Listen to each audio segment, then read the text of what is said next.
Hey, welcome. This is like my third attempt to do this. I screwed up the first two times. Want to thank everybody. I recently, a couple days, like a week ago, met my first goal, and I'm working on my second goal. I've actually started making movement on it. I didn't think I would. So if you want to help the channel out, you want to help me meet this goal, just go ahead and hit that subscribe button. It literally does not cost you a thing, and maybe hit that bell so you'll be notified when my alerts come out.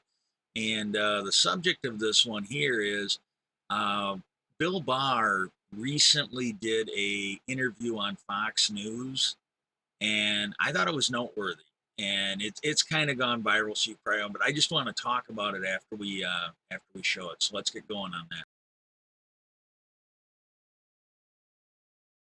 What people are missing is that all the other documents taken, even if they claim to be executive privilege, either belong to the government because they're government records, even if they're classified, even if they're subject to executive privilege, they still belong to the government and go to the archives. Let me just say, I think the driver on this from the beginning was loads of classified information sitting in Mar-a-Lago. People say this was unprecedented. Well, it's also unprecedented for a president to take all this classified information and put them in a country club.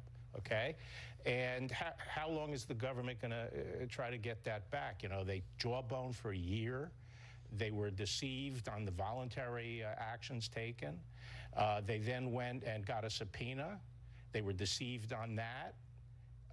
They feel, and the facts are starting to show that they were being jerked around. Okay, now let's take a second to unpack that.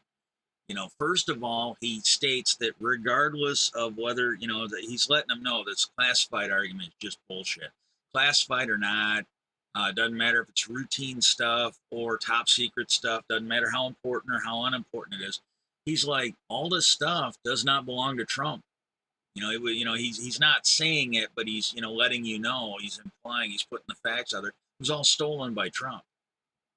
Doesn't matter. Could be the letter from Obama. It could be the letter from Kim Jong Un. Those are all stolen. They don't belong to him. And there was somebody on Twitter the other day, and I wish I could remember the guy's name so I could give him credit for it. But he mentioned, he goes, Republicans are supposed to be the party of big business, corporations. He goes, then they should understand better than the average person that when you work for a company, when you have a job, an important job, that generally the money you're getting, it makes all your work product company property. This should be a very, very understandable concept for them to process, especially everybody that's in office on the Republican Party. They should know better. They should know better than the average person out there that this is just not acceptable. It doesn't belong to him. The second thing he points out, and this is the part that I really wanted to stress, and this is something for anybody that watches this is something to remember for your right wing nut jobs, is he makes the comment for the people that are saying it's unprecedented that he did this. He goes, well, yeah, but it's also unprecedented that a president would steal these documents, these classified documents, and put them in a country club. I mean, that was that to me right there. I'm like, oh my God, there is the fucking bumper sticker comment right there.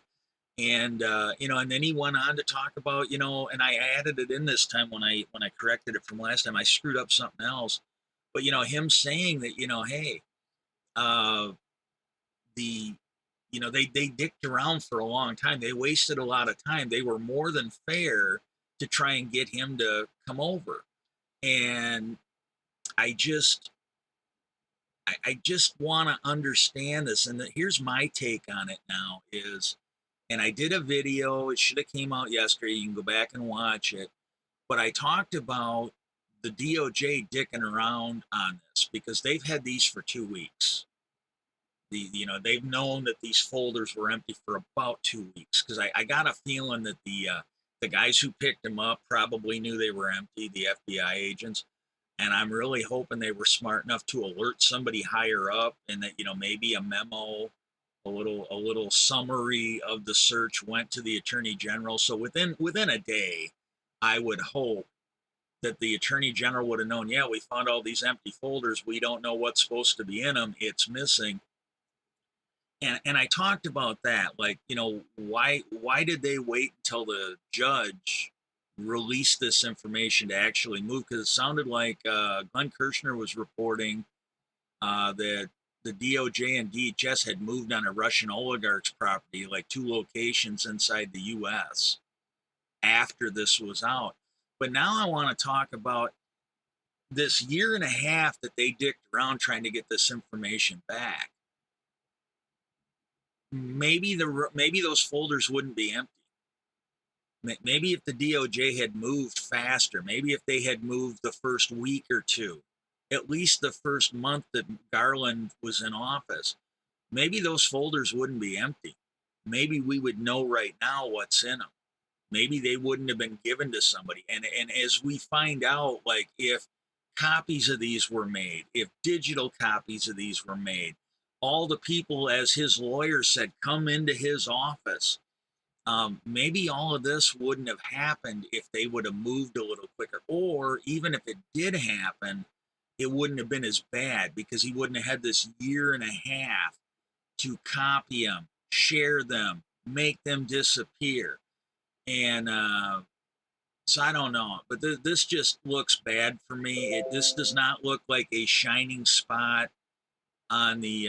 This does not look like a shining spot on the government, on the DOJ's handling. This just looks really, really. And like always, you got any questions or comments, you just leave them down there for me. If you got any suggestions for topics, something you would like an underqualified Midwestern attitude on, just drop it down there and I'll look into it. And I just want to thank everybody that's been helping me out so far, checking it out. Some things are better than others, and I'm trying to make some changes. But I want everybody to peace out and have a pretty good day.